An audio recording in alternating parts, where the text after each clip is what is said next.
பேச்சு தடப்படக்கூடிய குழந்தைகள், அதே மாதிரி ஆட்டிசம் இருக்கக்கூடிய இந்த குழந்தைகளுக்குடைய வழிபாடு, இந்த ஒரு சின்ன கையின் செலவுக்கு ஒரு வேல், அது வெள்ளி வேலா இருந்ததுன்னா ரொம்ப இது.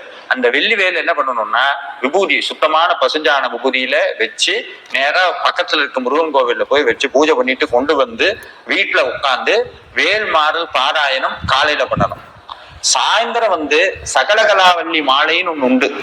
குமரகுருபர சுவாமிகள் கொடுத்த சகலகலாவல்லி மாலை, அந்த இதையும் பாராயணம் பண்ணி அந்த வேல் இருக்கு பாருங்க, அந்த வேலை அந்த குழந்தையினுடைய நாக்குல வச்சு சாமி மனசார பிரார்த்தனை பண்ணி, ஐயா உன் குழந்தை, நீ கொடுத்த குழந்தை இது இது பெரிய IAS ஆகணும், IPS ஆகணும்னா உன் பேரை சொல்லணும், உன் திருப்புகழ் பாடணும், கந்தர் அலங்காரம் பாடணும், உன் சன்னதியில அது திருப்புகழ் பாடணும், சரவண பவா மந்திரம் சொல்லணும். எவ்வளவு தூரம் சொல்ல முடியுமோ அவ்வளவு தூரம் சொல்லணும். இல்லைன்னா கையிலேயே வச்சுட்டு ஒரு 108 தடவை மந்திரம் சொல்லி அந்த நாக்குல, அந்த குழந்தையினுடைய நாக்குல வச்சுட்டு அந்த ஊதிய பூசி விடும். படிப்படியா படிப்படியா படிப்படியா குழந்தை முருகா முருகான்னு பேசு.